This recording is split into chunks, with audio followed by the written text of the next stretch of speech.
All right.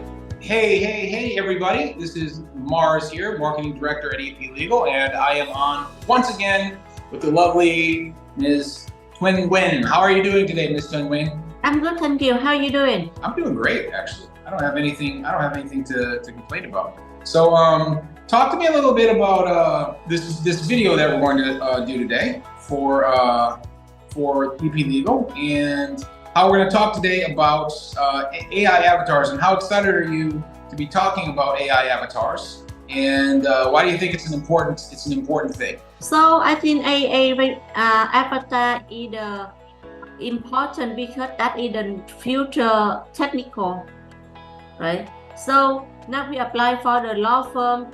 I think in Vietnam we are the first law firm apply to AI avatar for our business, and it's interesting for us because it have us to take less time before to make the video, and it's convenient for us to do just only with the my description.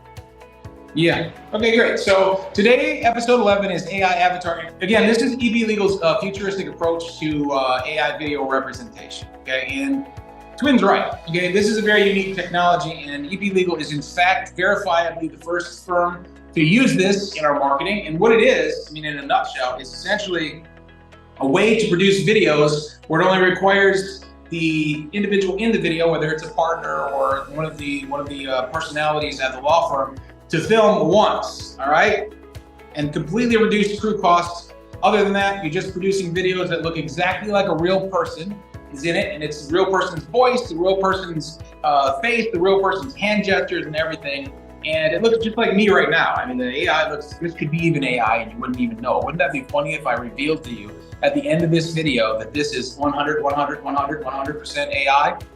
That was a joke. I was doing like an AI glitch joke. So, again, the reduced crew cost is pretty awesome, because it also is going to mean that you get point number 2, the reduced manual workload, right? Production teams are great. I've been running them for years. I love them. They're creative people, but they are really cost intensive and labor intensive. It's a lot of lifting of lights and cameras and dollies and so forth. So this is a 100% automated process that doesn't require you to do anything past the first time, and you'll never experience anything like it. So it's very likely that I sent this to you as another law firm to really get you excited about the technology, because you're probably going to be amongst the first ones that are actually doing it, because it's an amazing technology. So with that, point 3 comes down to reduced human errors. And I don't want to point the finger at anybody, in this case, me sometimes, but a lot of times people make mistakes. They stutter, they they fumble their words, or they do what I did at the beginning where I had the wrong screen on. That's human. That's human, but you don't get that with AI, okay? And if your language isn't perfect, like you'll notice, Twin is an excellent English speaker, but English is her second language. We can give her perfect English. Still sounds like her, but her English is perfect. It is perfect with the AI avatar. Nobody even knows. It's the most beautiful version of the language that she could possibly speak. You can speak German, Spanish, Mandarin, Cantonese, Japanese, Korean. The list is amazing. They actually haven't got to Vietnamese yet, but they're working on it right now. So I'm going to demonstrate some of the technology and talk about the filming precision, and I'm going to talk about the fact that you don't have to coordinate schedules for multiple video shoots, that's the nightmare of the whole thing, is the logistics. So let's talk about the production process right now. Now, Twin, you've been working with the team on the production process for the AI avatar generation. Before I even get into the nuts and bolts and the details, how would you describe the production process? Is it something that's easy? Is it something that's complicated? What would you say? How would you describe the AI video production process from the standpoint of the talent that's in it? I can tell it's very easy, more than I in May, because before, lawyer not an artist. So that's why when we on the video, I'm very phrase, and sometimes we cannot show my character. But for the IA avatar, I can do everything. I just give them my brief for what I want to say, and everything the team work for me. And when I see the video, I say, oh my God, it's mine. If I don't turn to the production processing, I don't know this is mine or the IA video.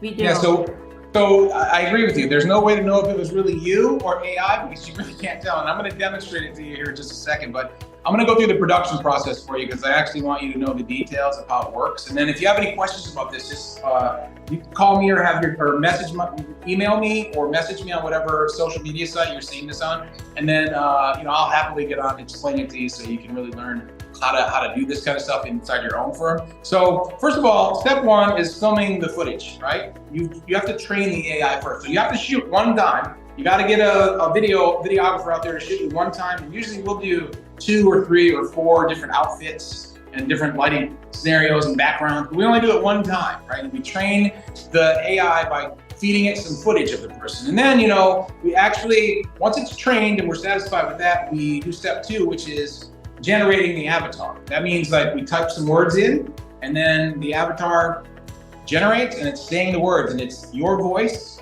it is your face, your hands, your gestures, your breathing patterns, your blinking. It's so bizarrely real, it's almost terrifying. As a matter of fact, I have a hard time demonstrating this to people because they look at it and they go, yeah, that's somebody on video. I'm like, no, that's AI, that is not a real person. It's so weird to see them watch it. Quinn, the other day we were showing your friend Chang, whose husband's a very prominent attorney actually here in Vietnam as well. And you remember the reaction she had when we were demonstrating the AI to her? The look on her face? Yeah. He cannot believe that is the AI avatar because he said, oh my amazing, cannot see different from the real person or AI person.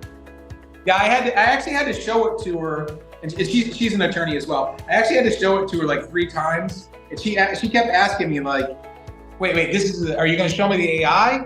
And I'm like, no, this is the AI, right? So I'll get to it in just a second. But basically, you generate the AI avatar, and then you do the script. You do the script writing, okay? And then you render the avatar, and you make the video actually talk, and then you edit the avatar together. And I'm going to get specific without getting too specific with you. So again, this is one-time filming required. You film once for less than an hour. And then you use the footage, a bunch of 3-minute segments to train the avatar. We do multi-camera where we shoot it from a couple different angles to train the AI so that it looks very real. And I'll get into that in just a second. Here, these are actual clips from AI videos. I mean, these are photos, okay? These are not the real people. They were not in these videos. We put them up. They have thousands of views on YouTube and LinkedIn and Facebook and so forth. And they only had to come to video once, and we've been producing videos for them for several months now, and it's a pretty amazing thing. And I'll show you some of the videos here in just one second. Then you have to actually train the avatar, like I said. This is about, after you shoot the footage, you actually train up the avatar. That's step number 2. So we use a bunch of different tools. The one that we use mostly for the video stuff is a tool called HeyGen, right? HeyGen, and my friend Josh owns this company in Los Angeles. And again, these are videos, but they're not real. Quinn is not in that video. Tony is not in that video. It's a really bizarre thing. Next is actual editing the video together. So essentially, you make the video talk and move. You just type some words in and it starts moving and talking. It's simple as writing a Facebook post. Okay, it generates the avatar and then you clip it together the same way as you would any footage, but you can just have it talk straight through for 5-10 minutes. You don't have to edit it if you don't want to, but we like to edit it. And some of our editing techniques, we do split screen where it's 50-50, and I'll show you an actual video in just a second. And then we do also banner and subtitles. So you can see we put the Tony is speaking in English in this video, and his name's on there, and the branding and all that stuff's on there. And then we also do adding graphics to make it a little bit more interesting. But none of this is necessary. Really, you can just have the AI talk about whatever's going on in your marketplace, whatever your expertise is, and just generate a video every single day to get noticed on YouTube, TikTok, Facebook, LinkedIn, all the sites, right? And then the last one is we do, like I said, 2 camera angles. So we shot Tony from 2 different angles at 2 separate times, and then we basically trained the avatar so that we can make the avatar talk seamlessly and have it from 2 different angles. That's a little technique that we do to make it look real. And when people see the videos, they just think it's Tony and Quinn and Ben on video. They don't think anything else of it, So next is the idea of actually demonstrating a video, okay? But I want to show you what it looks like, because when I play it here, your mind's going to be blown by the fact that this is actually not really Tony in the video. Let's watch. If you're involved in the energy sector, you won't want to miss this roundup of critical events shaping Vietnam's energy landscape in 2023. First, the approval of the National Energy Master Plan and Power Plan 8. Vietnam's Prime Minister has started outlining the energy roadmap till 2050. Why do I say it's a big deal? Vietnam's taking center stage in the sustainability spotlight. Next, the GDP growth versus electricity production puzzle. In 2023, Vietnam's GDP growth surpassed electricity production. What challenges do these industries face? This scenario deserves exploration for its impact on Vietnam's energy and economic future. Number 3, Thai Binh 2 thermal power plant.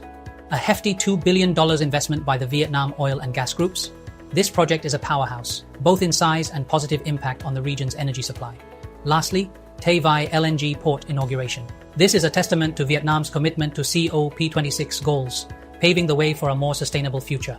Make sure to take note, assess their impact on your sector, and strategize for the evolving landscape. That entire video was not, I say not real. Okay? That was Tony. That was Tony on as AI. You know, he's not really in the video, but yet it looks exactly like he was. And if you watch that, you might want to go back and rewatch that section because it's crazy that that's not really him. And you can hear Tony has really good English anyways, but it sounds even slightly better than his English. What do you think about the way that the videos make the partners sound, Twin? I mean, like, you know, all of you speak excellent Vietnamese and English, but how do you feel about the way that the AI makes you sound? It sounds like your voice, but it also sounds like a more perfected English that you speak, correct? Yeah. I feel the voice is exactly in Annam voice, but the English accent better than him in the real person. Right. So I think that that's a pretty important consideration because a lot of times the thing that prevents people from getting on the video is the fact that they think they're going to mess up. That's removed from the equation. Then they think that maybe they don't pronounce it right or that their words are going to sound funny or that type of thing. And so they're a little embarrassed. So even though they could be on video because they're very intelligent and they're very well spoken, it's not their main language. You know? I mean, I barely speak any language other than English. I certainly wouldn't go on a video and speak in another language. I would be, no way, right? But this allows you to do that because if you can speak basic English and just talk for 2 or 3 minutes, answer some questions in a conversation, essentially all you have to do is let the AI do the talking, you know? So let's talk about how we distribute the AI avatars to legal audiences. First of all, we put them up onto YouTube and LinkedIn. We put them up on a regular basis. Pretty much every day we're putting up some sort of content onto these sites. YouTube and LinkedIn are our main focus because it's a law firm. But you know, the other thing is we do targeted audiences, specifically sending it out to law firms and law students and potential clients and partners to sort of demonstrate to them how we're using the technology, but also just to share with them knowledge and so forth and give them some, you know, something that they might want a chance to learn and make them familiar. As a matter of fact, if you're watching this right now, there's a pretty good odds that I might have sent you this video to demonstrate how this stuff works. And you never met me before. Now you're like, this is amazing. I want to talk to this guy. I want to get to know this guy.